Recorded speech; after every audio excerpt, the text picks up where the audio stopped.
ఓం శ్రీ గురుదేవాయ నమః. ఓం సల్లక్షణ సమారంభాం చిదానందేతి మధ్యమాం అస్మదాచార్య పర్యంతాం వందే గురు పరంపరాం. ఓం గీతామృత మహోదధయే నమః. ఓం గీతామృతాస్వాదానందాయ నమః.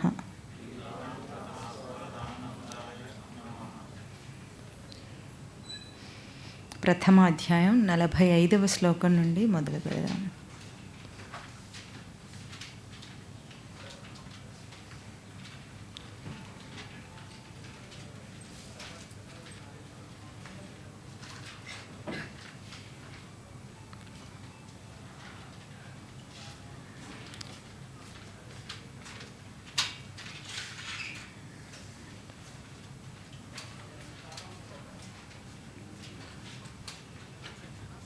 అహో బత మహత్పాపం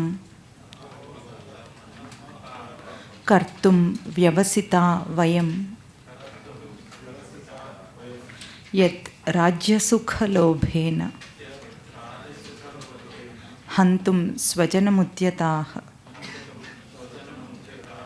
యది మాం అప్రతీకారం అశస్త్రం శస్త్రపాణయః ధార్తరాష్ట్ర రణే హన్యుః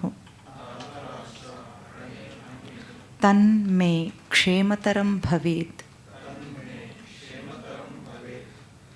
సంజయ ఉవాచ ఏవముక్త్వార్జునః సంఖ్యే రథోపస్థ ఉపావిశత్ విసృజ్య సశరం చాపం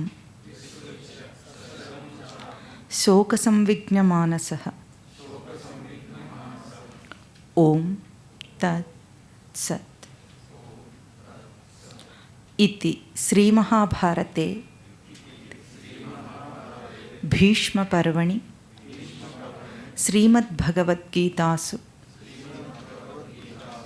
ఉపనిషత్సు బ్రహ్మవిద్యాయాం యోగశాస్త్రే శ్రీకృష్ణార్జున సంవాదే అర్జున విషాదయోగో నామ ప్రథమోధ్యాయః. మొదటి అధ్యాయం పూర్తి చేశాం. ఇవాళ ఈ 3 శ్లోకాలు చెప్పుకుంటే అర్జునుడి విషాదం యోగం ఎట్లా అయిందో మనకు కాస్త స్పష్టత వస్తుంది. మరి మన విషాదం అంతా యోగం అవుతుందో కాదో అది కూడా చూసుకుందాం. ఏమంటున్నాడు అర్జునుడు? అయ్యో అంటున్నాడు. అహో బత అన్నాడు. చూసారా 45వ శ్లోకం మొదటి పదం ఏమిటి? అయ్యో ఎంత గొప్ప పాపం చేయబోతున్నాం కదా మనం అంటున్నాడు. మహత్పాపం కర్తుం వ్యవసిత వయం యత్ రాజ్యసుఖలోభేన. అంత గొప్ప పాపం మనం ఎందుకు చేస్తున్నాం? మనకు రాజ్యసుఖ లోభం ఉందట. ఎవరికి? వయం, మనకు. ఎవరది? ఆ మనం ఎవరు? అక్కడ ఉన్నవాళ్ళు కృష్ణుడికి పాపం. కృష్ణుడు కూడా గొప్ప పాపం చేయబోతున్నట్ట. ఇంకా ఆ గొప్ప పాపానికి కారణం ఏమిటి? రాజ్యసుఖ లోభం, రాజ్యకాంక్ష ఉందట అని అయ్యో అని ఏడుస్తున్నాడు అర్జునుడు. హంతుం స్వజనముద్యతాః. స్వజనం, మన వాళ్ళను మనమే చంపడానికి ముందుకు దూసుకెళ్తున్నాం. ఉద్యతాః అని బాధపడిపోతున్నాడు అర్జునుడు. అది ఎంత నిజమో మనం ఒక్కసారి పరిశీలన చేద్దాం. ఇక్కడ పాప శబ్దానికి మనం ఒక అర్థం చెప్పుకున్నాం పోయినసారి. ఎట్లాగో పత్లుగతో ధాతు. పాపం అంటే అంటే పాపం అంటే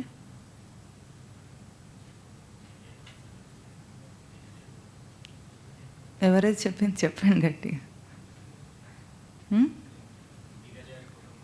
దిగజారటం, ఉన్న స్థితి నుండి దిగజారిన ప్రవర్తన పాపం.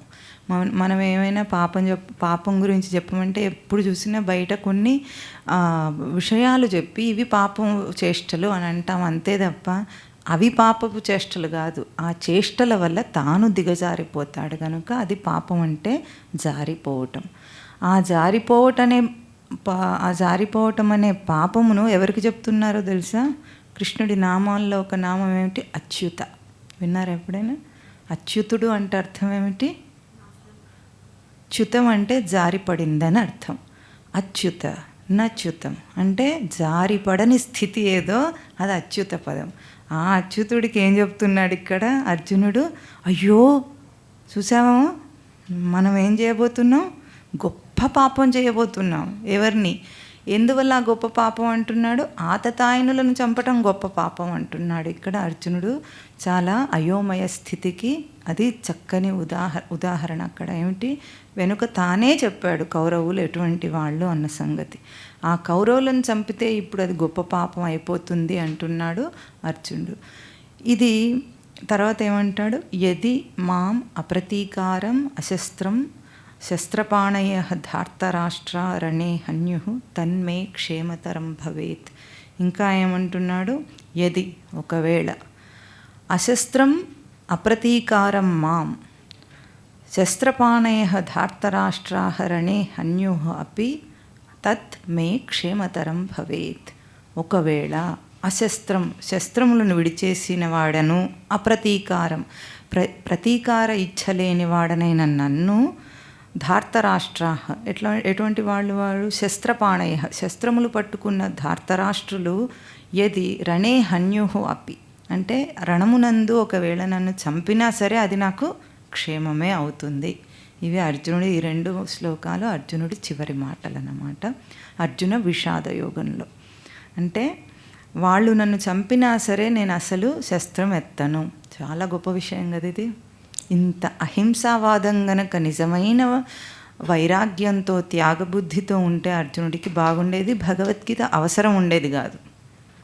కానీ అక్కడ అటువంటి బుద్ధి అర్జునుడికి లేదు అని మనకు స్పష్టంగా ఎందుకు కనిపిస్తుంది? ఇక్కడ కూడా స్వజనముద్యతాహ అంటున్నాడు. హంతుం స్వజనముద్యతాహ, తన వాళ్ళని చంపుతున్నామన్న మమకార భావనలో ఉన్నాడు తప్ప ఇదే నిజమైన వైరాగ్యం కాదు. ఇప్పుడు అహింసావాదం ఎట్లా ఉంటుంది? ఒక చెంప మీద ఎవరైనా కొడితే మనం ఏం చేయాలి? ఇంకో చెంప చూపించాలట, కానీ తిరిగి కొట్టకూడదు. అదే అహింసావాదం అన్నారు. అప్పుడు ఇంకో చెంప మీద కొట్టించుకుంటే అప్పుడు ఏమవుతుంది?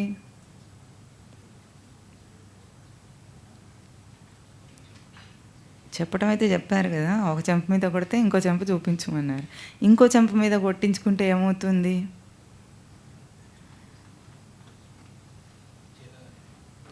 చేతగానితనం అనేది సాధారణ వ్యక్తులతో పోల్చి అట్లా ఊహించుకుంటారు. కానీ నిజమైన స్థిర స్వరూపంతో మనం ఆ పని చేస్తే ఎదుటివాడు మారుతాడు.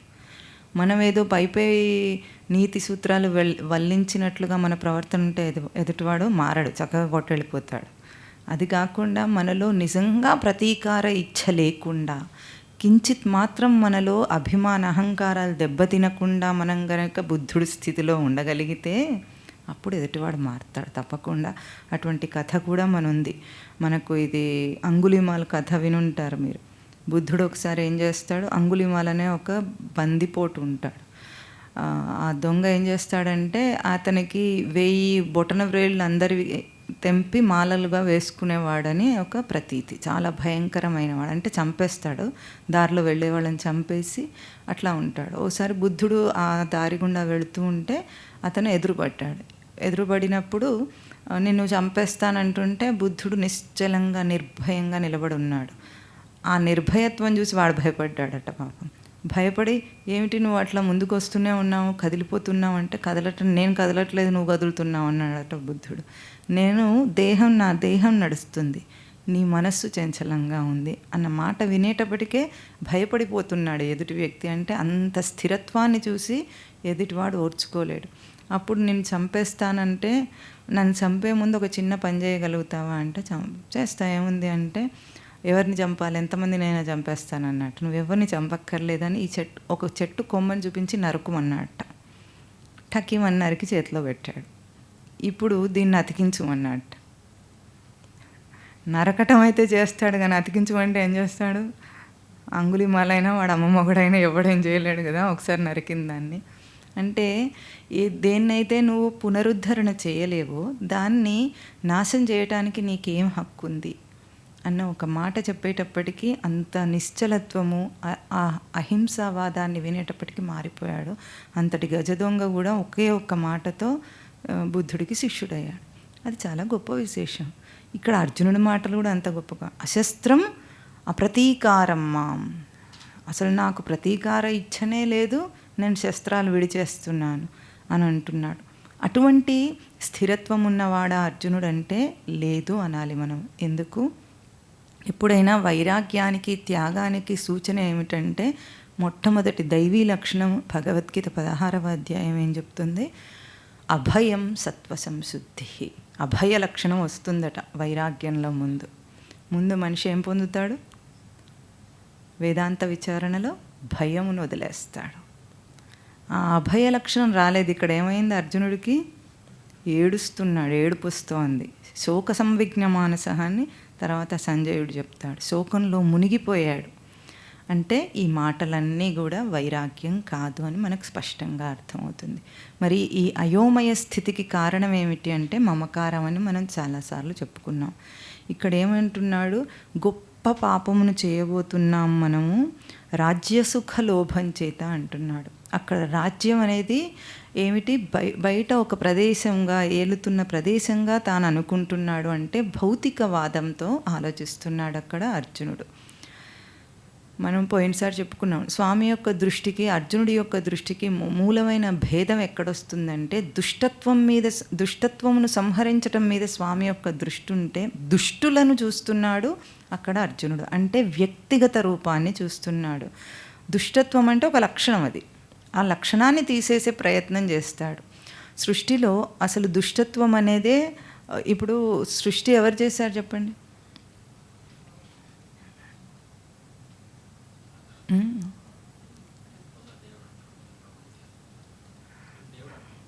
దేవుడు అంటారా?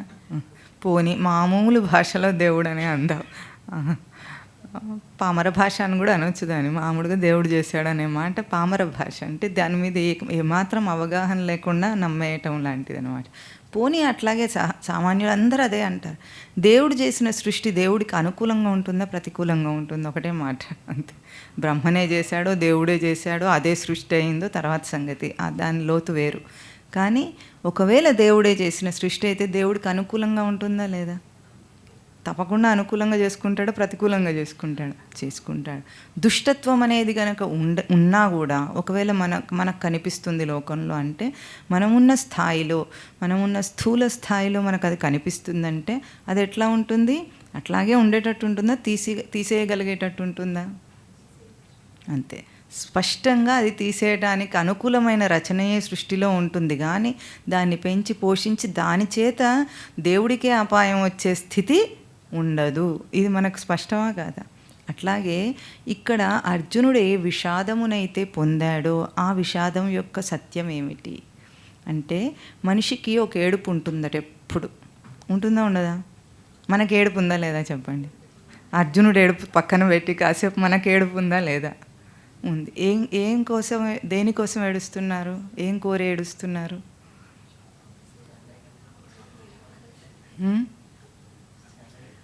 సంతోషం లేక ఏడుస్తున్నారా? సంతోషం లేకపోతే ఊరికే ఉండొచ్చు కదా, ఏడవటం ఎందుకు?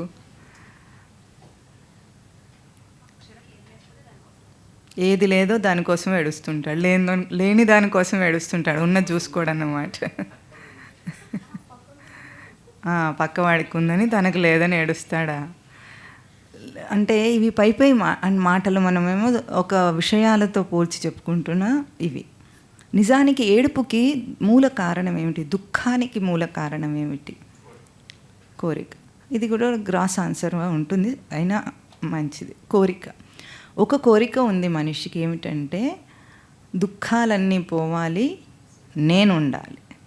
నేను ఉండాలా ఉండొద్దా? ఉండాలి. ఇది నిరంతరంగా ఎవర్లాస్టింగ్ స్లోగన్ అన్నమాట మనిషిది.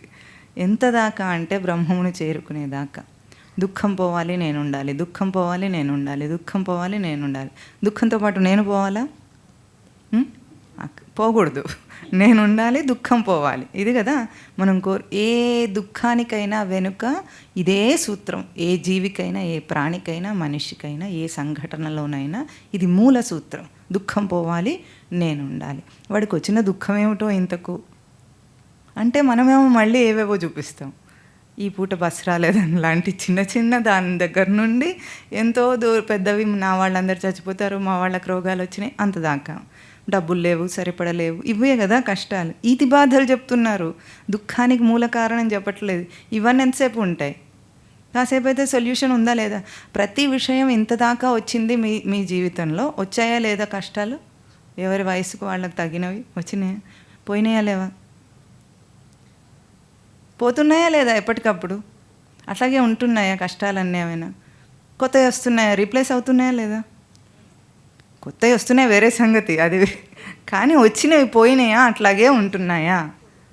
పోయినాయి. మీతో కాపురం చేయవు అవి, వాటికి ఇష్టం ఉండదు మనతో ఉండటం. పోతాయి. ఇవన్నీ పోతున్నాయి, మళ్ళీ కొత్తవి వస్తున్నాయి. అంటే అవి కొత్తవి రావట్లేదు, మనం పోయిన దానికి ఊరికే ఉండలేక కొత్తది తెచ్చుకుంటాం అనమాట, పిలుచుకొచ్చుకుంటాం కష్టాన్ని. కాబట్టి వస్తున్నాయి. అది వేదాంతం. ఎందుకు పోతున్నాయి, ఎందుకు కనుమరుగవుతున్నాయి వచ్చినవన్నీ విషయాలన్నీ అంటే, తానేం చేస్తాడంటే దాన్ని, విషయాన్ని, దుఃఖాన్ని బ్రతకనివ్వడు. నేనుండాలన్నది వాడి ఉనికిని గురించిన సమస్య. ఉండటం అంటే ఉనికి, ఎగ్జిస్టెన్షియల్ ప్రాబ్లం అది. ఆ ఎగ్జిస్టెన్షియల్ ప్రాబ్లం వచ్చినప్పుడు దేన్నైనా విడిచిపెట్టేస్తాడు, తనని నిలుపుకుంటాడు. ఇది చాలా గొప్ప విశేషం.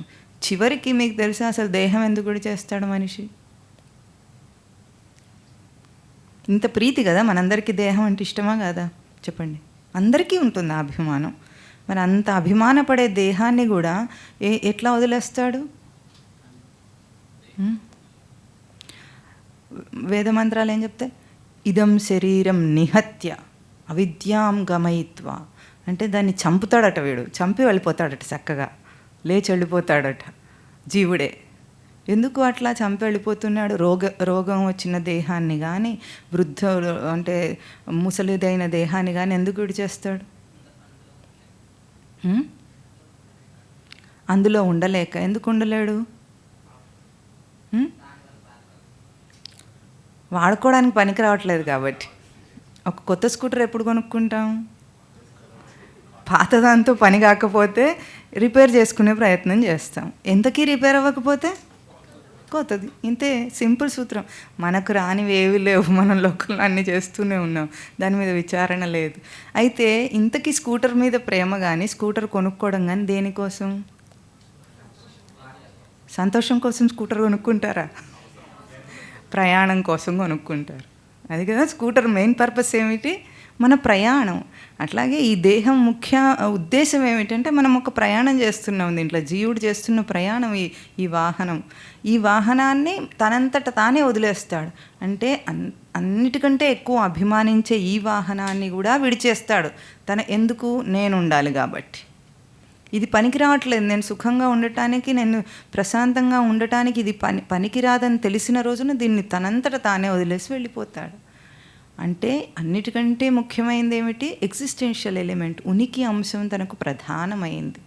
ఆ ప్రధానమైన సమస్యతో పోల్చుకొనే మిగతా అన్నిటినీ ఎంచుతుంటాడంటే, దుఃఖాలన్నీ కూడా పోవాలని ఎందుకు అంటున్నాడు అంటే, నేను ఉండాలి, సుఖంగా ఉండాలి, నేను ఉండాలి, సుఖంగా ఉండాలి. ఇప్పుడు అర్జునుడు ఇక్కడ ఏమంటున్నాడు? కురువంశం ఉండాలంటున్నాడు. కురువంశం మొత్తం నాశనం అయిపోతుందని వెనక చెప్పాడు కదా, కులక్షయకృతం దోషము జరగబోతుందని. కులక్షయం అంతా, కులనాశనం జరగబోతుందని అంటున్నాడంటే, అక్కడ దేన్ని కోరుకుంటున్నాడు? కులాన్ని కోరుకుంటున్నాడా, తనను కోరుకుంటున్నాడా అంటే, కేవలం భౌతికంగా తనను ఊహించుకున్నంత మాత్రం చేత మనిషి అయోమయ స్థితిలో పడిపోతాడు. అంటే ఒక అభౌతిక ప్రయాణం జరుగుతోంది, ఒక భౌతిక ప్రయాణం జరుగుతోంది. అంటే మనిషి తను ప్రవర్తిస్తున్నాడు అంటే దాంట్లో అర్జున విషాద యోగం, విషాదము పలుకుతుంది, యోగము పలుకుతుందట. యోగం ఎందుకు పలుకుతుంది? మనకెవ్వరికి తెలిసినా తెలియకపోయినా తాను తన స్వరూపాన్ని చేరి ఉండేవాడు. యోగం అనే పదానికి యుజుర్యోగే ధాతు, చేరి ఉండటం, కూడి ఉండటం అని అర్థం. దేనితో? తన స్వరూపంతో కూడి ఉంటాడు. యోగం అనేది స్వతసిద్ధమైన రచన తనకు, అది వదిలేసి ఉండడు తాను, అది తనకు పలుకుతూనే ఉంటుంది ఎప్పుడు నిరంతరంగా. అది అర్థం కాని స్థితిలో విషయ జగత్తులో ప్రాపంచిక విషయ సమస్యలన్నీ కూడా తనకి ఎట్లా ఉంటాయి? విషాదమును పలికిస్తున్నట్టు ఉంటాయి. కానీ విషాదం కూడా వెనుక యోగానికి సహకరించే ఉంది. ఎందుకు? కష్టం వచ్చిందంటే వాడు ఏమంటాడు? కష్టం పోయి నేను ఉండాలన్న మాట మాట్లాడతాడు కదా. కష్టం పోవాలి అంటున్నాడంటే నేను ఉండాలి అంటున్నాడు వెనక. అది తన నిజమైన కోరిక. అందుకే ప్రతి విషాదం కూడా యోగానికే దారితీస్తుంది, కేవలం అర్జునుడికే కాదు. అయితే అర్జునుడికి ఎట్లా ఇప్పుడు ఈ కథా సన్నివేశంలో మనకెట్లా కనిపించింది? కృష్ణ పరమాత్మ దగ్గర ఈ కష్టమంతా చెప్పుకున్నాడు కాబట్టి వెంటనే యోగంగా ఎట్లా పరిణమించిందో మనకు అర్థమైంది. మన జీవితంలో కూడా అదే జరుగుతోంది అని మనకు తెలియటం లేదు. ఎందుకంటే ఆ సూక్ష్మమైన దృష్టి మనకు లేదు. బయట విషయాలన్నీ సర్దుబాటు చేసుకోవటమే చూస్తాం. ఒక సమస్య వచ్చిందంటే మనం ఎట్లా ఆలోచిస్తాం? ఆ బయట విషయాన్ని సర్దుబాటు చేసేయాలి, ఈ పూటతో ఆ సమస్య తీరటానికి ఏం కావాలో ఆ సర్దుబాటు ఆలోచిస్తాం. కానీ మూలమైన సమస్య, మూలమైన సర్దుబాటు ఏం జరుగుతుంది వెనక పోల్చుకొని దేంతో పోల్చి మనం ఇదంతా చేస్తున్నామని ఆలోచించాం అసలు మనం. అంటే సూక్ష్మ దృష్టితో ఉండరు కాబట్టి అర్థం కాదు. కానీ అందరి విషాదం అంతా కూడా స్వామి ఎప్పటికప్పుడు యోగానికి తీసుకెళ్తుంటాడు. అందుకే మనిషి ఎదుగుతూ ఉంటాడు. లోకంలో మనం ఏమంటాం? కష్టాలు వస్తే వాడే బాగా రాటుదేలుతాడు అంటారు, అవునా? ఆ రాటుదేలినప్పుడు ఏమవుతుంది? అనుభవం వస్తుంది జీవితంలో. ప్రతి చిన్న విషయంలో ఎట్లా తట్టుకోవాలో, ఆ సమస్యలో ఎట్లా చాకచక్యంగా ప్రవర్తించాలో ఇవన్నీ తెలుస్తాయని బయట మాటలు మాట్లాడతాం మనం. అంటే సమస్యలు వచ్చిన కొద్దీ వాడు గట్టిపడ్డా లేదా అంటే ఏమైంది? గట్టిపట్టం అంటే ఏమైంది? పెద్దవాళ్ళు, ముసలివాళ్ళు ఉంటారు, పాతకాలం వాళ్ళు ఎట్లా ఉంటారు? ఎన్నో కష్టాలు చూస్తుంటారు. పూర్వకాలం ఆడవాళ్ళకైతే చాలా అసలు వైరాగ్యం రావడానికి ఎన్నో వాళ్ళ జీవితం వైరాగ్యం కోసమే డిజైన్ చేయబడినట్టు ఉండేది. ఎందుకంటే పెళ్లి చేసుకున్న తర్వాత వాళ్ళకంటూ ఇండిపెండెన్స్, స్వేచ్ఛ అనేది ఏది ఉండదు. ఒక వ్యక్తిత్వం కూడా ఉండదు. మొత్తం అండర్ కంట్రోల్, పెద్దవాళ్ళ కంట్రోల్లోనే ఉండాలి, భర్త కంట్రోల్లో. ఎప్పుడూ పిల్లల్ని కంటూనే ఉండాలి, ఒక డజన్ మందిని, 10 మందిని, 8 మందిని. కానీ ఎంత చాకరీ చేసేవాళ్ళు ఒకసారి ఆలోచించండి. మళ్ళీ బాల్య వివాహాలు చేస్తే ఆడవాళ్ళకి మాత్రం మళ్ళీ పెళ్లి చేయరు. మగవాళ్ళు అయితే రేపు 12 రోజులు అయిపోగానే మళ్ళీ పెళ్లి చేసుకునేవాళ్ళు. కానీ అదే ఆడవాళ్ళకి దగ్గరికి వచ్చేటప్పటికి ఎంత అన్యాయంగా ఉండేది. వాళ్ళు అసలు భర్తతో కాపురం చేయని వాళ్ళు కూడా భర్త చచ్చిపోతే జీవితాంతం వైధవ్యాన్ని అనుభవించుకుంటూ బ్రతికేవాళ్ళు. ఎన్ని అవమానాలు, కష్టాలు భరించేవాళ్ళు. వాళ్ళకి తెలివి లేదన్న, ఈరోజు ఆడవాళ్ళకున్న తెలివి ఆ రోజు కూడా ఉంది. కానీ దాన్ని అణుచుకొని వాళ్ళు అట్లా బ్రతకటంలో ఒక తపస్సు జరిగింది వాళ్ళకు. ఆ ఓర్పు, క్షమ అని ఎంతగా డెవలప్ అయినాయి. ఈరోజు తెలివితేటలతో బయటకు వచ్చారు. ఆ క్వాలిటీస్ ఉన్నాయా ఇప్పుడు స్త్రీకి? అప్పుడు వాళ్ళు ఎదిగారా, ఇప్పుడు వాళ్ళు ఎదిగారా అంటే నిజానికి అప్పుడు వాళ్ళే ఎదిగారు. జీవిత చరమ అంకం వచ్చేటప్పటికి వాళ్ళకి ఎన్ని అనుభవాలు వస్తాయి, జీవితం యొక్క సత్యత్వం అర్థమయ్యేది అన్ని కష్టాలు భరించిన మేర. ఈరోజు మనకు అట్లా లేదు. దేనైనా ఎదిరించి ఆ క్షణానికి కట్, వద్దంటే వద్దు, నేనేమైనా చేయగలను అనే ఒక మనస్తత్వం వచ్చినప్పుడు అదేమవుతుంది? అహంకారానికి దారితీస్తుంది. కానీ ఓర్పుతో విచారణలో తాను సత్యాన్ని గ్రహించటం అనేది పోయింది. కష్టంలో నిలిస్తే కదా సత్యం అర్థమవుతుంది. కష్టాన్ని ఎప్పటికప్పుడు టెంపరీగా దాన్ని దాటేస్తూ భౌతికమైన సుఖాలను అనుభవించుకుంటూ అయిపోతుందని అనుకుంటే ఎప్పటికీ మనిషి ఎదగడు. కష్టాన్ని సస్టైన్ చేయటం కావాలి. అందుకే అర్జునుడిని 28వ శ్లోకం నుండి 46వ శ్లోకం దాకా ఏడ్చాడు అర్జునుడు. అంత ఏడుపుని స్వామి మధ్యలో ఇంటరప్ట్ చేయలేదు. మాట్లాడని అంటున్నాడు.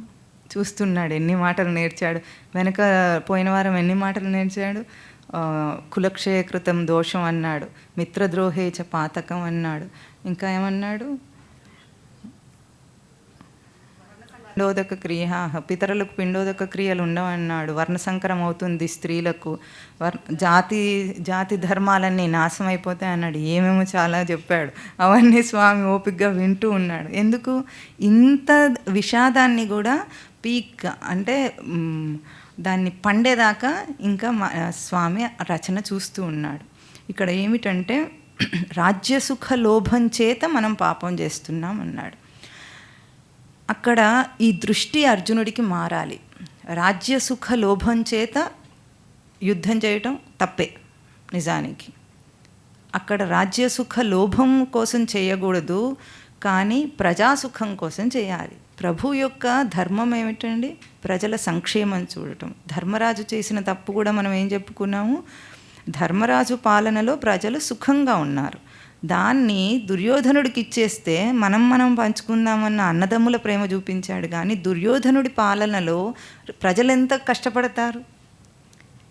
ఈ పాయింట్ వదిలేస్తే నీ సోదర ప్రేమ వల్ల ప్రజలు కష్టపడుతున్నారు. అక్కడ రాజధర్మం కాదు అది. ప్రజలను కష్టపెట్టడం ఎట్టి పరిస్థితుల్లో రాజధర్మం కాదు. అందుకే ఎప్పుడు కూడా రాచరికం ఎవరి చేతిలో ఉండాలి? సరైన రాజు చేతిలో ఉండాలి.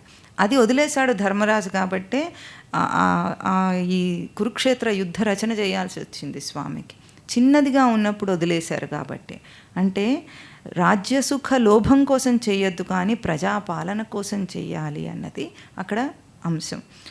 అట్లాగే మనమందరం కూడా మనం ఏం చేస్తామంటే, ఏ చిన్న విషయాన్నైనా సరే, సమాజంలో ఉన్నదైనా సరే, మన వాళ్ళలో ఉన్నదైనా సరే, మనలో ఉన్నదే అయినా సరే, చిన్న చిన్న లోపాలన్నిటినీ కూడా సర్దుకుపోయే భావనతో చూస్తాం, కానీ దాన్ని అప్పటికప్పుడు తొలగించే ప్రయత్నం చేయము. దీన్ని మనము ఈ కథ చెప్పుకున్న రోజు మొదట్లో భారత కథ చెప్పుకున్నాం. ఒక నీతి సూత్రం విదురుడు చెప్తాడు దుర్యోధనుడు పుట్టినప్పుడు. ఏమిటది? ఒక ఇంట్లో ఒక వ్యక్తి వలన ఏదైనా నష్టము, పెద్ద అవాంతరం కలగబోతుందంటే ఆ వ్యక్తిని చంపేయచ్చని సూత్రం చెప్పాడు. అట్లాగే ఒక గ్రామంలో ఒక ఇంటి వలన నష్టం కలగబోతుంది, గ్రామమే చెడిపోతుంది అన్నప్పుడు ఆ గ్రామాన్ని తీసేయాలి, ఆ ఇంటిని తీసేయాలి. అట్లా దేశంలో ఒక గ్రామం వల్ల నష్టం వస్తుందన్నప్పుడు ఆ గ్రామాన్ని కూడా పూర్తిగా నాశనం చేయాలి అని దుర్యోధనుడిని పుట్టుంటేనే చంపేయమని చెప్పాడు విదురుడు. ఎందుకంటే కులనాశం జరగబోతుంది దుర్యోధనుడి వల్ల అని. ఇది ఒక నీతి సూత్రం. అట్లాగే మనం కూడా ఒక ఉపమానం చెప్పుకున్నాం పోయినసారి. ఒక క్యాన్సర్ కంతి లోపల వచ్చింది అంటే మనదే కదా. నిజానికి క్యాన్సర్ మన దేహంలో పుట్టేది, తెలుసా మీకు? బయట నుండి అటాక్ కాదు అది. వైరస్ కాదు, బ్యాక్టీరియా కూడా కాదు. అదేమిటి? Uncontrolled growth of cells. అంటే మనలో ఉన్న కణములే వాటికి ఒక క్రమం లేకుండా, పరిమితి లేకుండా పెరుగుతూ పోతే అది క్యాన్సర్ అవుతుంది. అవయవాలన్నిటినీ అది పాడు చేస్తూ ఉంటుంది.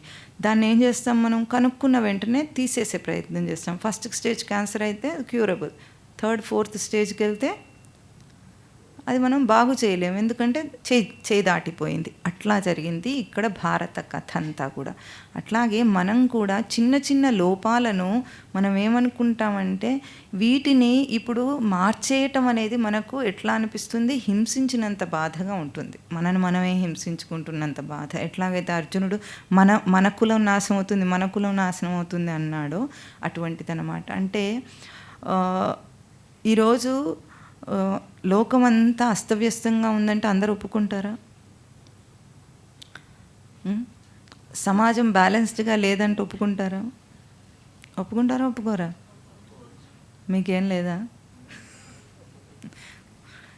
అంటే సమాజంలో అందరూ ఈ స్థితికి రావటానికి కారణం ఏమై ఉంటుంది? ఒక 50-60 సంవత్సరాల క్రింద ఇటువంటి దోషాలే అప్పుడు కూడా ఉన్నాయి, ఎప్పుడైనా ఉంటాయి. కానీ విపరీతపు ధోరణికి వెళ్ళిపోతున్న దాన్ని బట్టి మనకేం అర్థమైంది?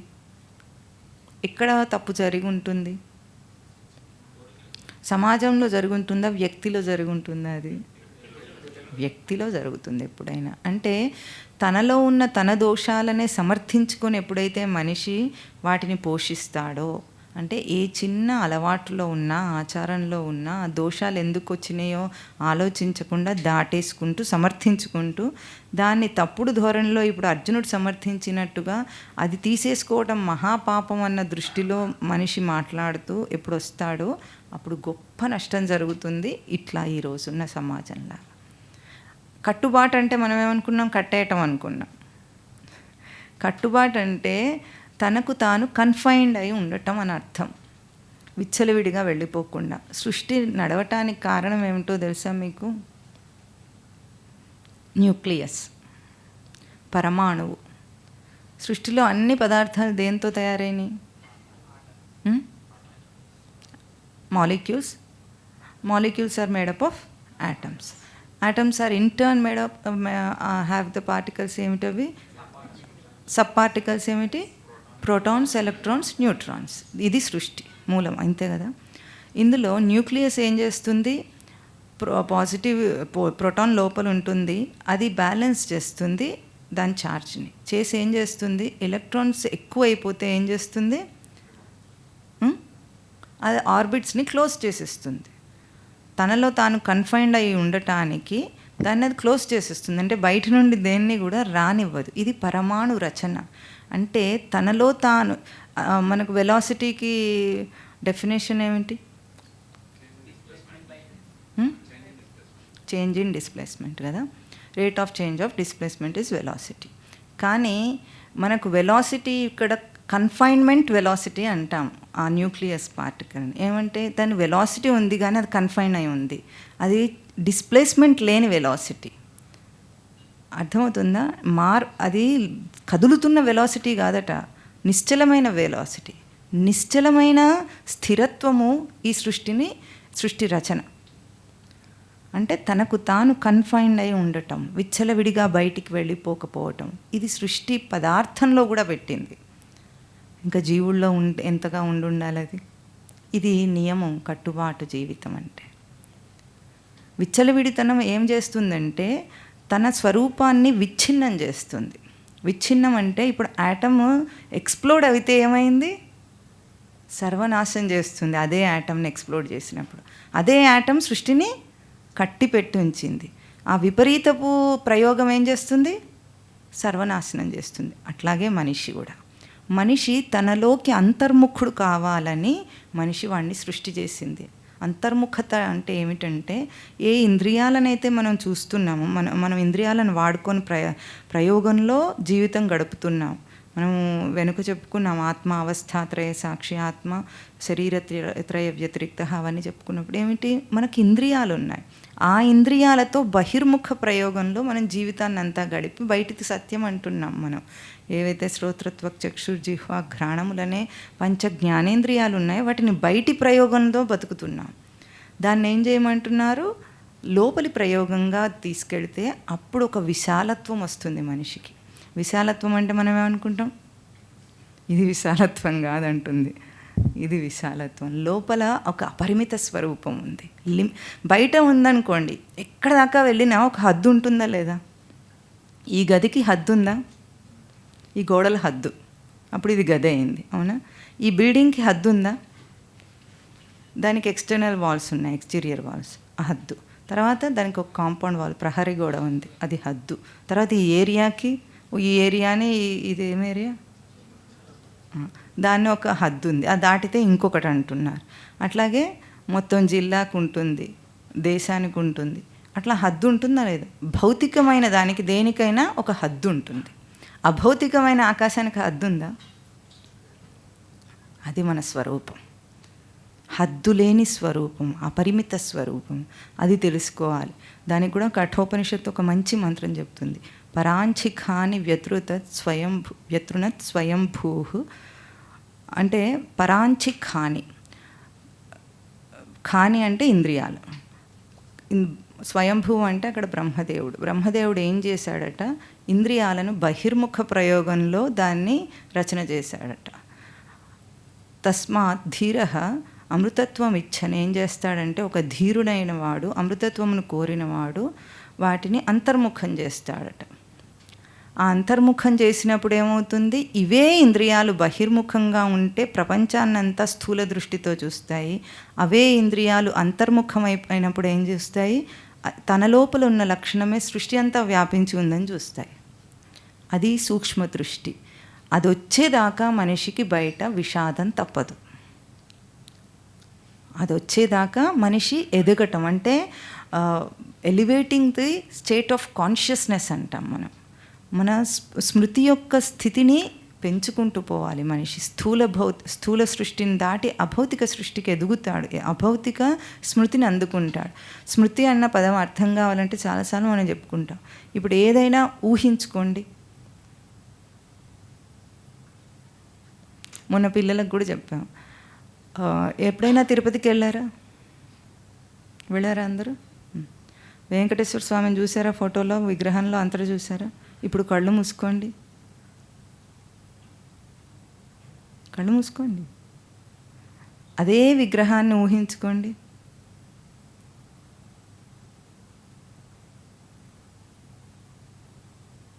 మొత్తం స్వామి యొక్క పాదాల దగ్గర నుండి పైకి వెళుతుంటే అభయ హస్తం కనిపిస్తోందా?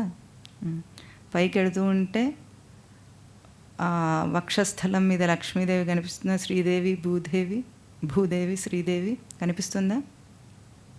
కాస్త పైకి వెళ్తే మందస్మితం కనిపిస్తుందా? చిరుమందహాసం ఉంటుంది స్వామి ముఖంలో, సరిగ్గా చూస్తే కనిపిస్తుంది. ఆ పైకి వెళ్తే పెద్దగా 3 నామాలు ఉన్నాయా? ఆ పైన మనం చేయించిన వజ్రాల కిరీటం ఉంటుంది. ఉన్నాయా ఇవన్నీ? ఇప్పుడు కళ్ళు తెరవండి. ఎక్కడ కనిపించింది ఇది? లోపల ఎక్కడ? ఊహ. దాన్ని స్మృతి అంటాం మనం. స్మృతికి ఏది అయినా చూపించగలిగే శక్తి ఎందుకు ఉంది అంటే, స్మృతి అంటే సచ్చిదానందములతో ఒక వెలుగు, దాన్నే ఆకాశం అంటాం, లోపలున్న ఆకాశం అంటాం మనం. ఆ సచ్చిదానందముల వెలుగు మనకు ఉంది కాబట్టి మనం ఏది కావాలంటే అది, ఎట్లా కావాలంటే అట్లా అన్ని గ్రహింపులను తీసుకోగలుగుతున్నాం. మన తేజస్సు అది మన నిజమైన స్వరూపం, అభౌతిక స్వరూపం. మనమేమో చూసి ముక్కు మొహం అందాలు ఇవి అనుకుంటుంటాం. దీనికి కూడా ఒక మంచి ఉపమానం ఏమిటంటే, మనం అన్నిటినీ చూస్తామా? చుట్టుపక్కల అంతా దేంతో చూస్తాం? కళ్ళతో చూస్తాం. మన ముఖాన్ని మనం చూసుకోకుండా సృష్టి ఎందుకు రచన చేసింది? ఇన్ని చూడగలిగిన మనము మన ముఖాన్ని ఎప్పుడూ చూసుకోలేం, అవునా? ఎందుకు సృష్టి అట్లా రచన చేసింది? కావాలనుకుంటే ఇంకొంచెం వేరుగా రచన చేస్తుంటే మన ముఖం కూడా మనకు కనిపించేది ఉండేది కదా. చూసుకోగలమా మనం ముఖాన్ని? ఎందుకు చూసుకోలేము?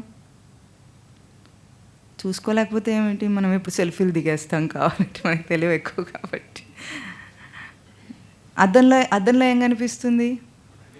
ప్రతిబింబం కనిపిస్తుంది. ప్రతిబింబం ముఖం అవుతుందా? కాదు. మరి ఎందుకు అట్లా చేసి ఉంటుంది? కానీ ప్రతిబింబం, అద్దం ఒక మంచి పని చేస్తుంది. అదేం చేస్తుందంటే దాన్ని వక్రం చేయకుండా ఉన్నది ఉన్నట్టు చూపిస్తుంది. వంకర ఉంటే వంకర ముక్కు చూపిస్తుంది, బాగుంటే మంచి ముక్కు చూపిస్తుంది, అవునా? ఏ రంగులో ఉంటే ఆ రంగే చూపిస్తుంది, దాన్ని మార్చదు. మనమైతే ఎవరైనా బాగున్నా బాగాలేకపోయినా ఎంత బాగున్నావు అని అనిస్తాం. అద్దం అట్లా అనదు, చూసుకో నువ్వే అంటుంది. బాగున్నావు అనదు, బాగలేదు అనదు, ఇదిగో చూసుకో అంటుంది. మనం ఏం చేస్తాం? ఇది బాగలేదు, అది బాగుందని మన సొంత మాటలన్నీ చెప్తాం. అది అట్లా చేయదు, ఉన్నది ఉన్నట్టు చూపిస్తుంది, దాని ప్రత్యేకత అది. కానీ ఎందుకు మనం చూసుకోలేకుండా సృష్టి మనం రచించిందంటే ఇందులో గొప్ప సూత్రం ఉంది. ఇప్పుడు అద్దంలో చూసుకున్నప్పుడు యథాతథంగా యాజ్ ఇట్ ఈస్గా మనకు కనిపిస్తుంది. ఎట్లా ఉన్న మొహం అట్లా కనిపిస్తుంది. చాలా క్లియరా కాదా? ఇది క్లియర్.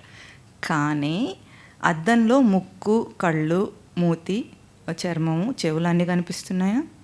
ఈ పంచ జ్ఞానేంద్రియముల రూపురేఖలు మాత్రం అద్దం చూపించగలదు. కానీ ఈ 5 ఇంద్రియాలకు ఉన్న తేజస్సు అద్దం చూపించలేదు. అద్దంలో ఉన్న ముక్కు షేప్ చూస్తే మనకేమన్నా వాసనకు సంబంధించిన ఆఘ్రాణ శక్తి మనకుందా తెలుస్తుందా? మనకు తెలియదు. అది ఎట్లా తెలుస్తుంది? మనము ముక్కును చూసుకోకుండానే ఆఘ్రాణ శక్తిని సెన్స్ చేయగలము. ఇప్పుడు బయట దృశ్య రూపంలో చూపించింది క్లియర్గా తెలుస్తోందా? లోపల దర్శన రూపంలో చూసిన ఆఘ్రాణ శక్తి క్లియర్గా ఉందా? అనుభవంతో కూడినదేది? దీనికి ముక్కు చూసుకోవాల్సిన అవసరం లేదు మనకు, కాబట్టి మన ముక్కు మనకు కనిపించదు. ఇప్పుడు చెవికి దిద్దులు పెట్టుకొని మనం స్టైల్గా దాన్ని అలంకరిస్తాం, మనకు కనిపించని దానికోసం చాలా కష్టపడిపోతాం. కానీ మనకున్న శ్రవణ శక్తి మనకు ఎట్లా తెలుస్తుంది? అద్దం చూడాలా దానికి? అక్కర్లేదు. మనలో మనకే అనుభవపూర్వకంగా తెలుస్తుంది. ఎవరిది వాళ్ళకి తెలుస్తుంది. స్పర్శ, మనమేమో తెల్లగా ఉన్నాను నల్లగా ఉన్నాను అనుకొని పిచ్చివాళ్ళలాగా దీనికి ఏమేమో రుద్ది దాన్ని ఎంతో బాగా చేయాలని చాలా కష్టపడిపోతుంటారు. అది కూడా ఎవరికో కనిపించడం కోసం, మనకు కనిపించదు అది, అయినా కష్టపడిపోతాము. కానీ స్పర్శ ఎంత క్లియర్! ఇప్పుడు చెప్పండి, ఫిజికల్గా క్లియరా, నాన్ ఫిజికల్గా క్లియరా? స్పష్టత ఎక్కడుంది? అభౌతికం అన్నిటికంటే స్పష్టమైనందుకు తనలో తాను అనుభవిస్తాడు. ఇప్పుడు కన్ను మనం చూసుకోలేము, దానికి ఆడవాళ్ళు ఎన్ని కష్టాలు పెడతారు, ఐ ల్యాషెస్ పెడతారు, దానికి ఇంకా ఐబ్రోస్ షేవ్ చేస్తారు పీకి, దానికి ఇక్కడ రంగు పెడతారు, ఇక్కడ రంగు పెడతారు, దీనికి ఇక్కడ గీత గీస్తారు. ఇన్ని కష్టాలు పగవాళ్ళకు కూడా రాకూడదు, పాపం కాటుకోబెడతారు కింద. ఈ కన్ను వాళ్ళు చూసుకోగలరా? చూడలేరు. కానీ దర్శన శక్తి, చూపుకు అర్థం అక్కర్లేదు కదా. ఇంకా నోరు, వాగేంద్రియం, పెదాలనైతే అలంకరిస్తాం లిప్స్టిక్లు గట్రా పెట్టి, అదేమో నీళ్లు తాగేటప్పుడు గ్లాస్ కంటుకుంటూ ఉంటుంది. కష్టపడి నీళ్లు తాగకుండానే ఉంటారు, కాసేపు లిప్స్టిక్ పోతుందన్న కష్టంతో. అంతకంటే మనకు రసనేంద్రియం ఎట్లా ఉంది? రుచి ఎవరు చెప్తారు? అర్థం చూసుకోవాలి ఏమిటి రుచి చూడాలంటే? అక్కర్లేదు. అంటే మన పంచ జ్ఞానేంద్రియ తేజస్సు బయటికి కాదు చూడాల్సింది, ఎక్కడ తెలుస్తుంది? తనలో తనకు తెలుస్తుంది. ఇది అభౌతిక స్వరూపం తనది. ఇదే మన నిజస్వరూపమా? ఇది మన నిజస్వరూపమా? ఇది ప్రతిబింబం. లోపల ఉన్న శక్తిని అది చూపిస్తుంది, అంతేగాని అది ఎక్స్పీరియన్స్ వచ్చేటట్టు చేయలేదు. ఇప్పుడు మీ ముఖం వీడు చూడగలడు, కానీ మీ అనుభవం వీడికి రాదు, ఏం చూసినా రాదు. మనకు ఎంతో స్పష్టంగా అనుభవం వస్తుంది. కాబట్టి నువ్వు అర్థం చూసుకునే పనే లేదు, పొమ్మన్నాడు దేవుడు, మీ భాషలో సృష్టి. అంటే తనలో తాను అనుభవిస్తున్న అభౌతిక స్వరూపాన్ని దాకా ఎదిగేదాకా, ఆ స్మృతిని అందుకునేదాకా భౌతిక జీవితంలో, భౌతిక ఈ వేషాలలో మనకు కష్టాలు వచ్చి తీరుతాయి, విషాదం వస్తూనే ఉంటుంది. ఆ విషాదాన్ని కనుక విచారణ చేస్తే ఆ విచారణలో జీవుడు ఎదుగుతాడు. ఇది అర్జున విషాద యోగం యొక్క మూలం అన్నమాట. ఎందుకు అర్జునుడికి అంత విషాదం రావటం చూపించారంటే, మనకందరికి కూడా విషాదం వస్తుంది, కానీ దాటేసే ప్రయత్నం చేస్తాం. ఒక్క సంఘటనను కూడా మనం తీసుకొని విచారణకు తీసుకోలేదు ఇంతవరకు. ఎందుకు అన్న ప్రశ్న అడగలేదు. ఆ ఎందుకు అనే ప్రశ్న నీకు వచ్చేదాకా జీవితం వెంటాడుతుంది. అయితే ఇది స్వామి యొక్క అనుగ్రహమా, పగనా? మీకు తెలుసా అసలు రాక్షసులకు కథ వెనకాల వైకుంఠ ద్వారపాలకులు, జయ విజయులు ఉంటారు, సనక సనందనాదులు వస్తారు. అప్పుడు లోపలికి వెళ్ళనివ్వకపోతే వాళ్లకు శాపం పెడతారు. వాళ్ళే ఆ జయ విజయులే 3 యుగాల్లో కూడా రాక్షసులు అయ్యారని తెలుసా? మీకు ఈ కథ తెలుసా? తెలుసు. అయితే ఈ రాక్షసులను సంహరించటానికి స్వామి అవతరించాడు. రావణ కుంభకర్ణులను చంపడానికి రామావతారం వచ్చింది, శిశుపాల దంతవక్త్రులను చంపడానికి కృష్ణావతారం వచ్చింది, ఇంకొకటి హిరణ్యాక్ష హిరణ్యకశిపుల కోసం నరసింహావతారం, వరాహావతారం వచ్చినాయి. ఇప్పుడు స్వామి రాక్షసులను సంహరించడానికి వచ్చాడన్నప్పుడు ఎందుకు వచ్చాడు? వాళ్ళు తన ద్వారపాలకులు, తనదే తప్పు అని ద్వారపాలకులు చేసిన తప్పు నా తప్పుగానే అని క్షమించమని అడుగుతాడు అప్పుడు సనక సనందనాథులను. అంటే తన భక్తులను తీసుకురావటం కోసం తాను భూమి మీదకి అవతరించాడు. అంటే దుష్టత్వం అనేది లేదు, రాక్షసత్వం అనేది లేదు. ఉంటే గనక దాన్ని పాలన చేస్తాడు, రాక్షసులను రక్షిస్తాడు, కానీ శిక్షించినట్లు కాదది. వాళ్ళు ఏమయ్యారు? 3 జన్మల్లో ముక్తిని పొందుతామన్నారు. అట్లాగే మనిషిలో ఉన్న దుష్టత్వాన్ని రక్షించటం కోసమే సంహరిస్తాడు స్వామి. దాన్ని హింస అంటున్నాడు ఇప్పుడు అర్జునుడు. అంటే స్థూల దృష్టితో చూస్తే అది హింసలాగా కనిపిస్తుంది, సూక్ష్మంగా ఆలోచిస్తే అదేమిటి? స్వామి యొక్క అనుగ్రహం, మనను దాని నుండి తప్పించటం కోసం. మనకు వచ్చే కష్టాలన్నీ కూడా స్వామి యొక్క అనుగ్రహం. స్వామివారి భాష చెప్పమంటారా? కష్టాలు ఎక్కువ వస్తున్నాయంటే స్వామి నిన్ను ముద్దు పెట్టుకుంటున్నాడు అని అంటారు స్వామివారు. ఉక్కిరి బిక్కిరి అయిపోతే ఎట్లా ముద్దు పెట్టుకుంటుంటే అంతలోనే కావాలి అంటివి కదా, వచ్చాను అంటున్నాడు, ప్రత్యక్షమయ్యాడు. అంటే ఇంత భయంకరంగా ఉంటుందంటే ఆ తర్వాత మాధుర్యం ఉంటుంది అందులో, అది అనుభవిస్తే. కష్టం రాగానే ఏడ్చుకుంటూ కూర్చుంటే చేతకాని వాడిలాగా అని అంటారు స్వామివారు. ఇక్కడ ఏమంటున్నాడు? యది మాం అప్రతీకారం అశస్త్రం శస్త్రపానయ మాం. ప్రతీకారం, నేను ఎటువంటి వాడిని అర్జునుడు చెప్పుకుంటున్నాడు. ప్రతీకార ఇచ్చలేదు. ప్రతీకారం అంటే ప్రతికరోతీతి ప్రతీకార, ఒక ప్రక్రియకు ప్రతిక్రియ చేయటం ప్రతీకారం. ఇప్పుడు వాళ్ళేమిటి? ఆతతాయినులు. ముందు నుండి కూడా వాళ్ళను, పాండవులను హింసిస్తూ అపాండవం చేయటం అనేది వాళ్ళ లక్ష్యం. పాండవ లక్షణాన్నే లేకుండా చేయటం అనేది వాళ్ళు చిన్నప్పటి నుండి కూడా వాళ్ళ అంతర్యుద్ధం పాండవులకు కౌరవులకు. అట్లాంటి వాళ్ళ మీద కూడా నాకు ఇప్పుడు ఏం ప్రతీకారం ఇచ్చలేదు. నేను చాలా ఉత్తముడిని. ఇంకా అశస్త్రం, ఎందుకు ఇప్పుడు ధనుర్బాణాలను విడిచేశాడని చెప్తాడు సంజయుడు, తర్వాత శ్లోకంలో చెప్తాడు. శస్త్రాన్ని నేను వదిలేశాను. శస్త్రం అంటే ఏమిటి? శశు హింసాయాం ధాతు అంటే హింసించటం కోసం వాడేది శస్త్రం. ఆ శస్త్రాన్ని నేను వదిలేశాను. ప్రతీకార ఇచ్చలేదు, శస్త్రాన్ని నేను విడిచేశాను. అటువంటి నన్ను ఒకవేళ వాళ్ళెవరు శస్త్రపాణయ, వాళ్ళ చేతుల్లో శస్త్రాలు ఉన్నాయి, శస్త్రాలున్న ధార్తరాష్ట్రులు యది రణే హన్యుహు అపి అంటే రణమునందు నన్ను చంపినప్పటికీ అది నాకు శ్రేయస్కరం, క్షేమతరం భవేత్, క్షేమమే అవుతుందట నాకు. ఎట్లా క్షేమం అవుతుంది అంటున్నాడు? అర్జునుడి వాదానికి అక్కడ అర్థం లేని వాదం. అంటే పాండవం చచ్చిపోయినా ఇప్పుడు ఏమవుతుంది? అంతదాకా వచ్చిన అర్జునుడు ఏమంటున్నాడు? వాళ్ళు చంపేస్తాడంటున్నాడు. అంటే ఇప్పుడు యుద్ధాన్ని ఆపమని అనలేదు, నేను యుద్ధం చేయను అని అంటున్నాడు. యుద్ధం చేయకపోతే ఎదుటివాడు తను యుద్ధం చేయనన్నా అక్కడ దాకా వచ్చిన తర్వాత దూరుకుంటాడేమిటి? యుద్ధరంగంలోకి వెళ్ళిపోయిన తర్వాత అటాక్ జరుగుతుంది, మనం అవునన్నా కాదన్నా మధ్యలో వెనక్కి వెళ్ళటానికి లేదు. ఇప్పుడు అందుకే వాళ్ళు నన్ను చంపేసినా సరే అది నాకు క్షేమం అవుతుంది. ఎందుకు క్షేమం అవుతుంది? నా వాళ్ళు అనేవాళ్ళు ఇంతమందిని చనిపోవటం నేను చూడను కదా, అప్పుడు నేను పోతాను, అంతకంటే మంచిదని అనుకుంటున్నాడు. ఇది ధైర్యం మాటనా, భీరువు మాటనా, పిరికివాణి మాటలా? మమకారంలో పిరికితనం వస్తుంది మనిషికి. అందుకే ఎంత అంటే సినిమాటిక్గా ఆలోచించిన ఊరికి అర్థం అవడానికి చెప్తున్నాను. ఎంత గొప్ప పోలీస్ ఆఫీసర్ అయినా సరే, సిఐడిలో ఉన్న వాళ్ళైనా సరే, వాళ్ళ పిల్లలను కిడ్నాప్ చేస్తే వాళ్ళు ఏమైపోతారు? అంతవరకు ఎన్నో గొప్ప గొప్ప మిస్టీరియస్ కేసెస్ అన్నీ సాల్వ్ చేస్తుంటారు కదా, హత్యలు అలాంటివన్నీ, కిరాతకమైన హత్యలు. ఆ సిఐడి సీరియల్ ఏదో ఉంటుందో చూస్తే తెలుస్తూ ఉంటుంది. అట్లాంటి వాటిల్లో కూడా అంత నైపుణ్యం చూపించిన వాళ్ళు కూడా ఇప్పుడు ఏమైంది? వాళ్ళ కొడుకుని కిడ్నాప్ చేసేటప్పటికి గజగజ వణికిపోతాడు. నువ్వేం కావాలంటే అది ఇచ్చేస్తానని రెడీ అయ్యాడా లేదా? అంటే మమకారము పిరికితనానికి దారితీస్తుంది మనిషికి. నాది అన్న భావన మనిషిని బలహీనుణ్ణి చేస్తుంది.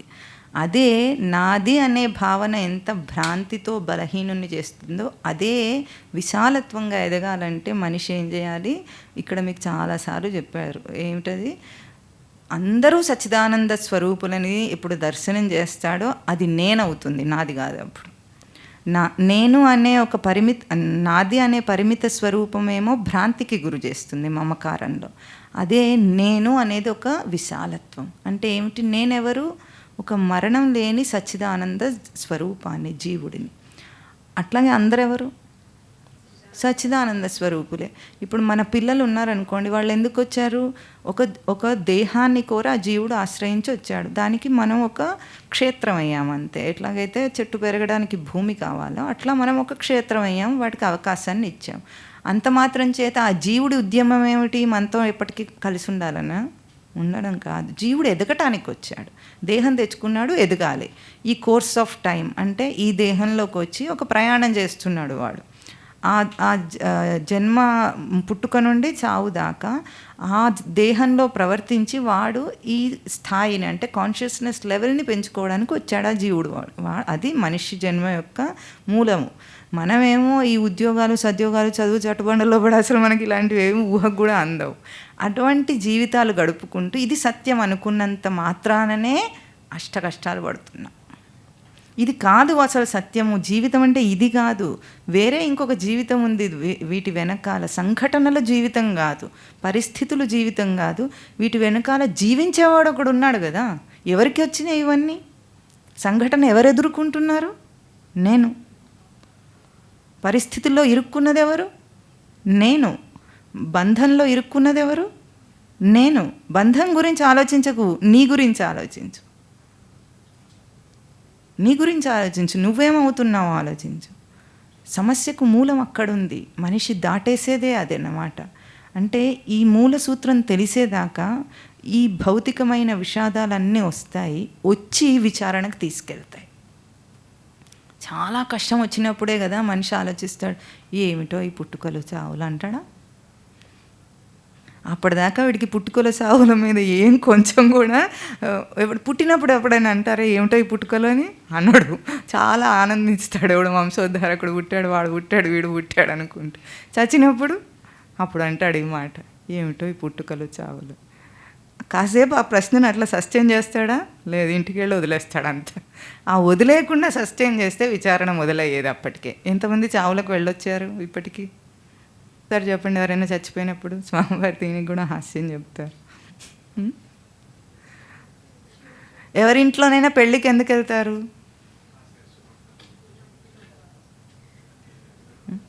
తెలియదా మీకు? పెళ్ళిళ్ళకి వెళ్ళరా మీరు?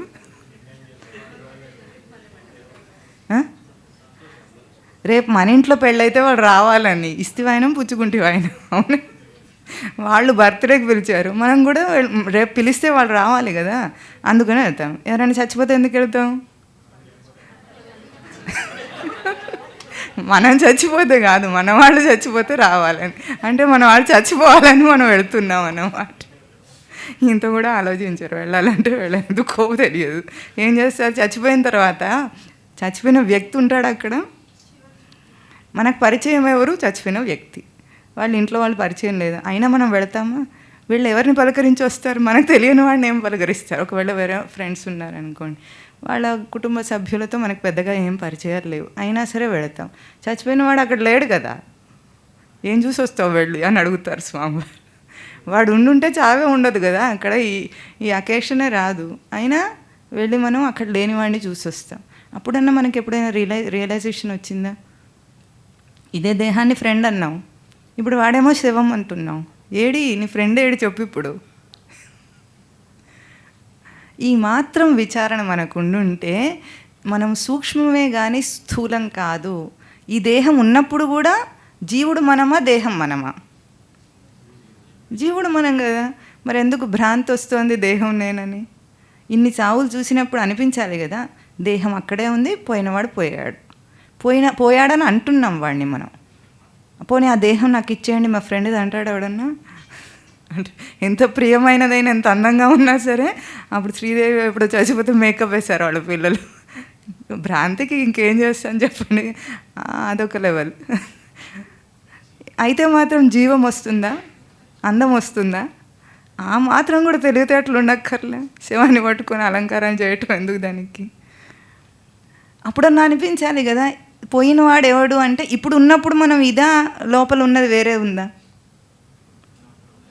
పోయేవాడు ఎప్పటికైనా పోయేవాడే మనం కదా. ఈ దేహం నేను కాదు కదా, కాదు కాబట్టి వదిలిపెట్టి పోతున్నాం కదా.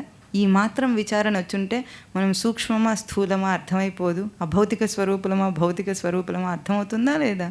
సింపుల్. అది దాన్ని అందుకునేదాకా ఆ అభౌతిక స్థితిలోనే నీ జీవితం నడుస్తోంది, నువ్వు అవునన్నా కాదన్నా.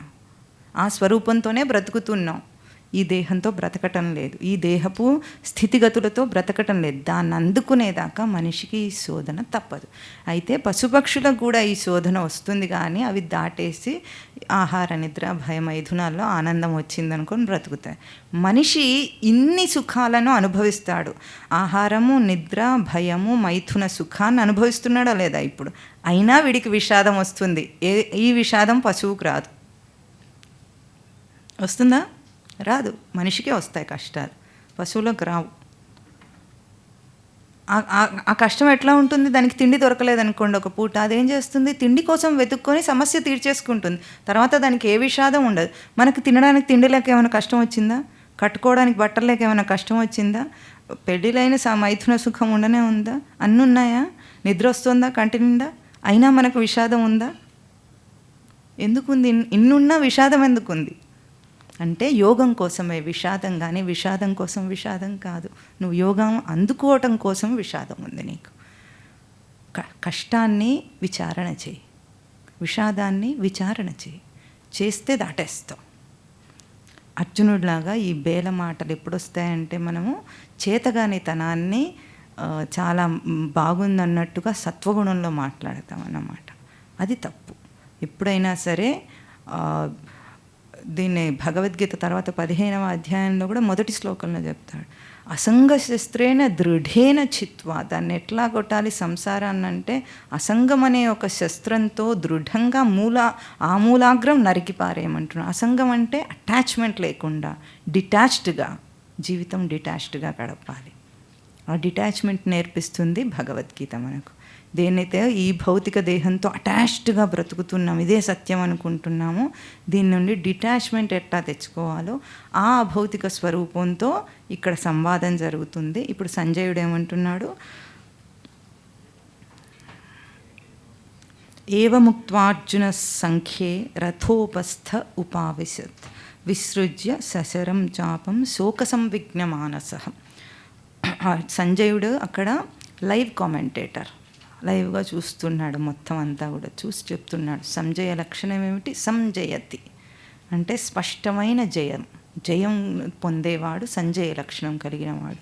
జయం అంటే ఏమిటి? గెలుపు అనేది మన మామూలు ఇంటర్ప్రిటేషన్. ఆ గెలుపు అనేది అక్కడ అర్థం కాదు. జయించటం అంటే ఏమిటంటే దానికి అతీతమైన స్థితికి వెళ్ళటం. అంటే ఒక చెడు అలవాటు ఉందనుకోండి, దాన్ని జయించటం అంటే ఏమిటి అర్థం? సిగరెట్ తాగటం అనే ఒక చెడు అలవాటు ఉంది, ఒక అడిక్షన్ ఉంది, దాన్ని జయించటం అన్నాం అనుకోండి, మనం పదం వాడాం. జయించటం అంటే అర్థం ఏమిటి?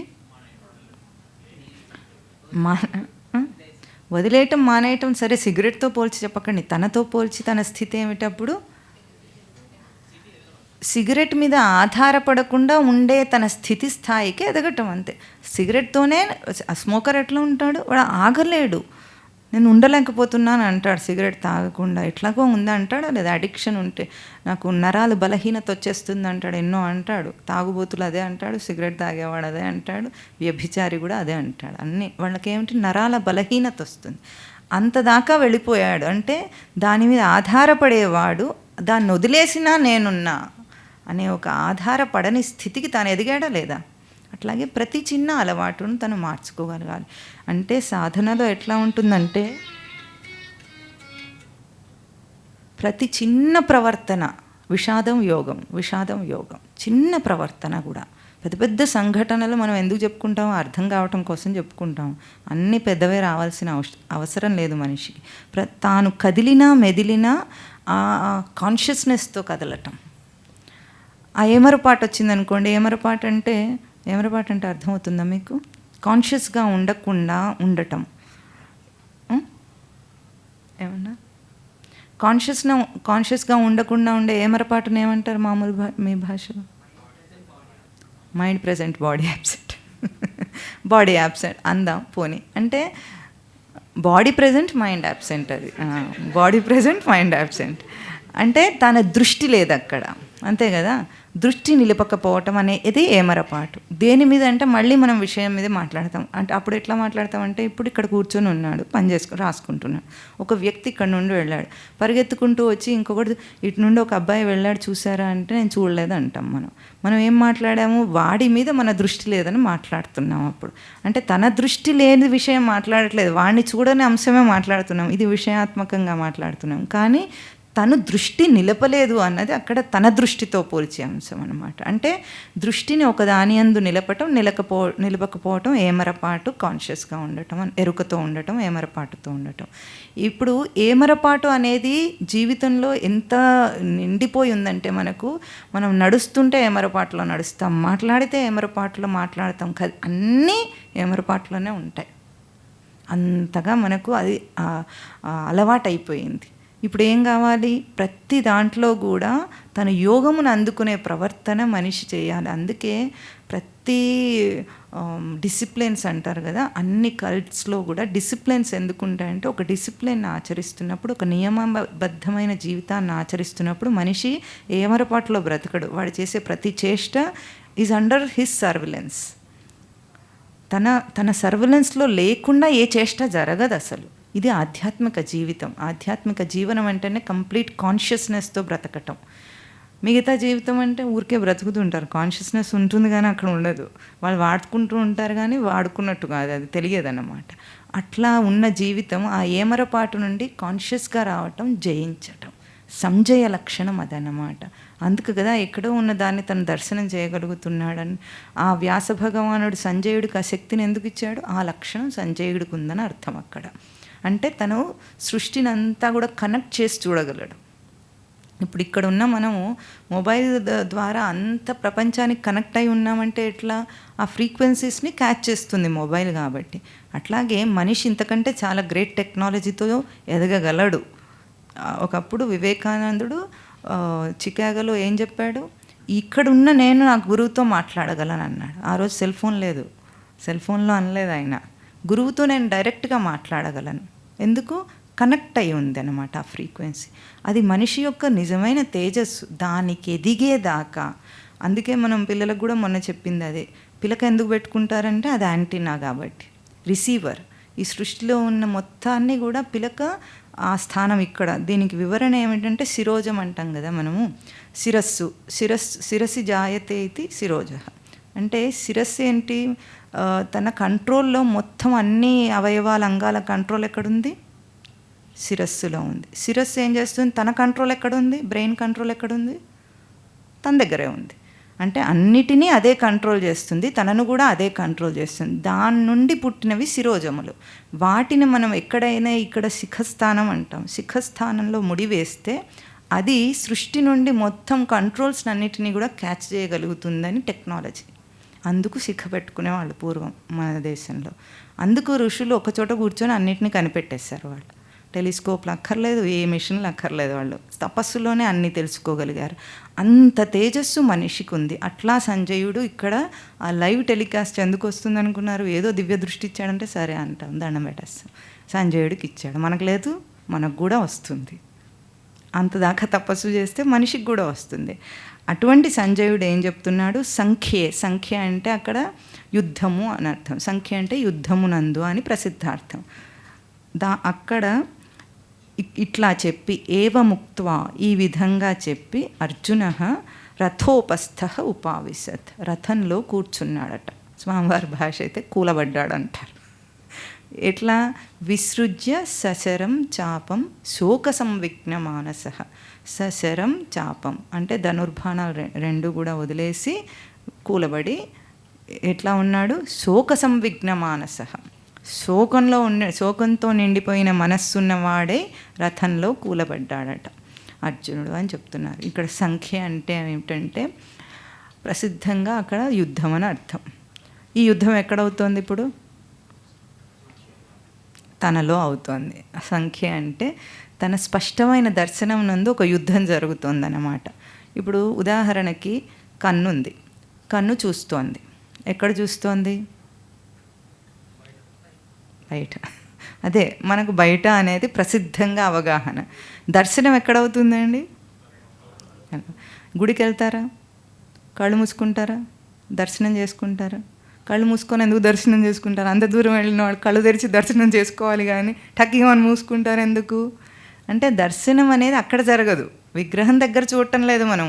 ప్రతిబింబం ఎక్కడ ఏర్పడుతుంది, పోనీ సైంటిఫిక్గానైనా లోపల కదా. అంటే మనం లోపల దర్శనం చేస్తున్నామా, బయట దర్శనం చేస్తున్నామా? ఇది మన ప్రవర్తనలో ఒక స్పర్ధ, భౌతికానికి అభౌతికానికి ఒక స్పర్ధ. దీంట్లో ఒక స్పష్టత ఉంది, అది సంఖ్యం. సంఖ్యం అంటే స్పష్టత. సాంఖ్యయోగం మొదలుపెట్టేటప్పుడు వచ్చే వారం మనం సాంఖ్య పదానికి అర్థం ఏమిటో చెప్పుకుంటాం. అక్కడ ఒక స్పర్ధ జరుగుతూ ఉంది. మనమేమో ఎక్కడ చూస్తాం అనగానే అక్కడ అంటాం, అది ఎక్కడవుతోంది దర్శనం, ఇక్కడ అవుతోంది. ఈ స్పర్ధ జీవితం అంతా ఉంటుంది వీటికి. ఇంత చూసినా అర్థం కాలేదు, సైంటిస్ట్కి కూడా అర్థం కావటం లేదు. అక్కడ ఉన్న ఇమేజ్ ఇక్కడికి వచ్చి ఇన్వర్టెడ్ ఇమేజ్ అవుతుందట రెటీనా మీద. తర్వాత గ్రాహక నరాల ద్వారా అది బ్రెయిన్కి వెళ్ళిపోతుంది. మరి నువ్వెట్లా ఇమేజ్ని చూస్తున్నావంటే brain is accustom to see the image అంటున్నాడు. కానీ ఎందుకు అకస్టమ్ అయింది బ్రెయిన్ అంటే చెప్పడు. మీకు తెలుసా, ఇంతవరకు అది తెలియలేదు వాళ్ళకి. ఎక్కడ ఇమేజ్ గుర్తింపబడుతుందనేది సైంటిస్ట్ ఇంతవరకు చెప్పలేకపోయాడు. ఎక్కడ శబ్దం గ్రహింపబడుతున్నదని చెప్పలేకపోయాడు. మెకానిజం చెప్తాడు, ఇయర్ మెకానిజం చెప్తాడు, inner ear, middle ear, interior year అన్నీ చెప్తున్నాడు. కానీ ఆ మెకానిజం చెప్తాడు, కానీ వింటున్నాను నేను అనేది ఎట్లా జరిగిందో అది చెప్పలేడు. ఇంతవరకు తెలియలేదు అది. ఎందుకంటే ఇవన్నీ దర్శన స్వరూపాలు కాబట్టి. ఆ దర్శన రూపానికి భౌతిక జగత్తుకు మనకు ఎట్లా స్పర్ధ వస్తుందో ఇక్కడ అర్జునుడికి కూడా యుద్ధంలో భౌతికమైన వాటికి అభౌతికమైన వాటికి స్పర్ధ వచ్చి అక్కడ ఏం చేస్తున్నాడు, ఇవంతా ఈ పైనంతా చెప్పి సోదంతా రథోపస్థ ఉపావిశత్. రథే ఉపస్థ, రథమునందు ఉపస్థ కూర్చున్నవాడైనాడు. అంటే అర్థం ఏమిటంటే మనిషి విషాదంలో కృంగిపోతాడంటాం మనం. కృంగిపోయినప్పుడు వాడు ఏం చేస్తాడు, బయటి విషయాలు ఏమైనా, మీరు చాలా బాధలో ఉన్నప్పుడు ఏదైనా సినిమా చూడమంటే చూస్తారా? మీకు ఇష్టమైంది ఏదైనా చూడాలనిపిస్తుందా? బయట తినాలనిపిస్తుందా? ఏదైనా బయటికి కోరిక వస్తుందా? అంతకుముందే చాలా కావాలనిపిస్తూ ఉంటాయి. జస్ట్ ఇంట్లో వాళ్ళు ఎవరో చచ్చిపోయారని ఒక చిన్న మెసేజ్ రాగానే ఇవన్నీ, పోనీ మీరు హోటల్లోనే ఉన్నారు, అన్నీ తింటూ ఉన్నారు అనుకుందాం, అన్నీ ఆర్డర్ చేసి తింటూ ఉన్నారు. అప్పుడు ఇంట్లో వాళ్ళు ఎవరో చచ్చిపోయారు, మెసేజ్ వచ్చింది. ఎంతో ప్రీతిగా అవి తినాలనుకున్నారు. ఇప్పుడు ఎందుకు తినలేకపోతున్నారు? విషాదంలో ఉన్నప్పుడు బయటి కోరికను ఎంటర్టైన్ కూడా చేయట్లేదు మనిషి. ఎందుకు? రథోపస్థ వాడికి ఏం కావాలి? మూలంగా ఈ తిండి ఇవన్నీ కాదు, కావాల్సింది ఏమిటి? తన ఎందుకు తనకు ప్రీతి కావాలి. ఇప్పుడు మనిషి అనేది ఈ తిండి కంటే ప్రాముఖ్యత కాబట్టి వాడికి నా వాళ్ళు అనేవాళ్ళు ఎక్కువ ఇంపార్టెంట్ కాబట్టి అప్పుడు ఏం చేశాడు, దీన్ని వదిలేసి అది కావాలన్నాడు. ఇదే ఇప్పుడు ఒకరు చచ్చిపోయారు, వీడికి కూడా ఏదైనా హార్ట్ అటాక్ వచ్చింది, వీడు చచ్చిపోతున్నాడు. ఇప్పుడు చచ్చిపోయిన వాళ్ళ గురించి ఏడుస్తాడా, వీడికి హార్ట్ అటాక్ వచ్చిందని ఏడుస్తాడా? చెప్పండి చెప్పండి. వీడి హార్ట్ అటాక్ వీడిపైన చూసుకుంటాడా, చచ్చిపోయిన వాళ్ళ గురించి ఏడుస్తుంటాడా? ఇప్పుడు ఏది ముఖ్యమైంది? ఇది. అంటే తన యందు తనకున్న ప్రీతి అన్నిటికంటే ముఖ్యమైంది. ఆ తర్వాత లోకంలో ఏదైనా వీడికి మనం ఒప్పుకోవాలి దీన్ని. అందరు ఇట్లాగే బ్రతుకుతున్నారు. ఆ రథోపస్థ అక్కడుంటాడు వాడు విషాదం వచ్చినప్పుడు. ఎందుకు? నేను అనే ఆ స్థానానికి విషాదం వచ్చింది. ఇప్పుడు నేనుకు యోగం రావాలి, అది వాడి బాధ. బయటివన్నీ అక్కర్లేదు ఇప్పుడు వాడికి, ఏమిస్తానన్నా అక్కర్లేదు. స్వామివారు ఒక మంచి ఉపమానం చెప్తారు దీనికి. ఏమిటంటే, ఒక తండ్రి పిల్లవాడిని ఎగ్జిబిషన్కి తీసుకెళ్ళాడట. బొమ్మల షాప్ పక్క నుండి వెళ్తున్నాడు. వాడికి ఒక బొమ్మ ట్రైన్ కావాలని అడిగాడు. ఏడుస్తున్నాడు, కింద పడి ఏడుస్తున్నాడు. దానికి తండ్రి ఏం చేశాడు, కొనివ్వకుండా ముందుకు వెళ్ళిపోతున్నాడు. వాడు ఏడుస్తూనే వెళ్తున్నాడు, చేయబట్టుకొని, నాన్న చేయబట్టుకొని. కొంత దూరం వెళ్ళిపోయిన తర్వాత ఏమైంది, ఏడుపు ఆపలేదు వీడు, ఇంకా బొమ్మ ట్రైన్ కావాలి వీడికి ఇప్పుడు కూడా. ఇప్పుడు ఏమైంది, పొరపాటున నాన్న చెయ్యి వదిలేశాడు వీడు.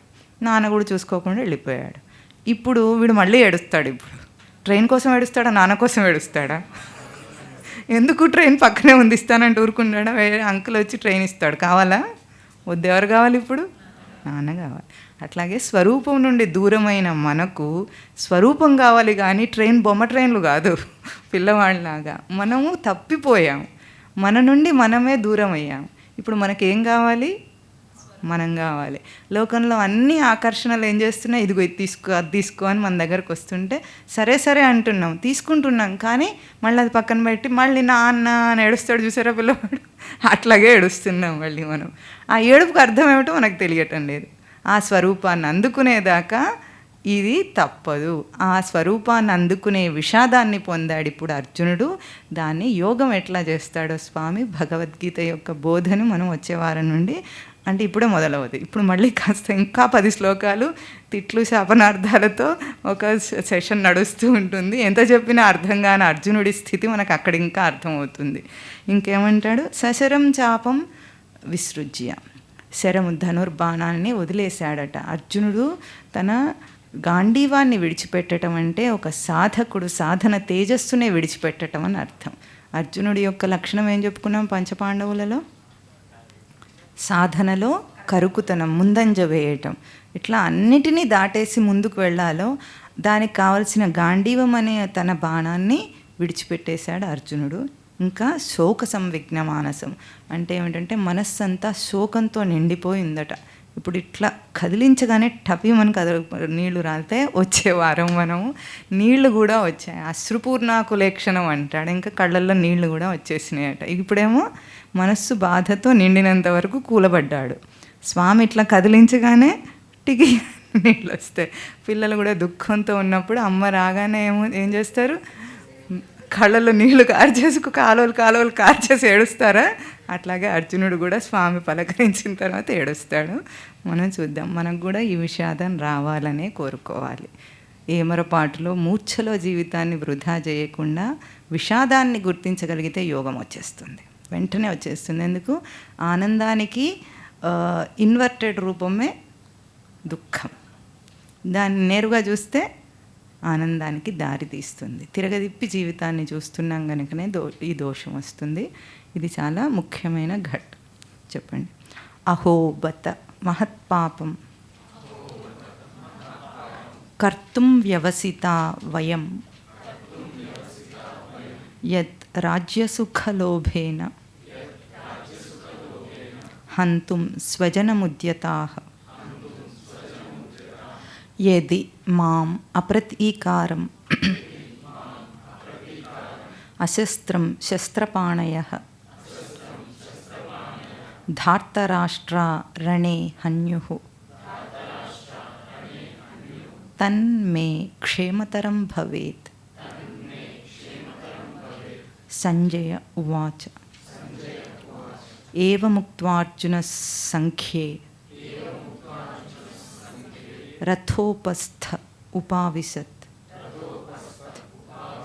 విసృజ్య సశరం చాపం శోకసంవిఘ్నమానసః. ఓం తత్ సత్. ఇతి శ్రీమహాభారతే భీష్మపర్వణి శ్రీమద్భగవద్గీతాసు ఉపనిషత్సు బ్రహ్మవిద్యాయాం యోగశాస్త్రే శ్రీకృష్ణార్జున సంవాదే అర్జున విషాదయోగో నామ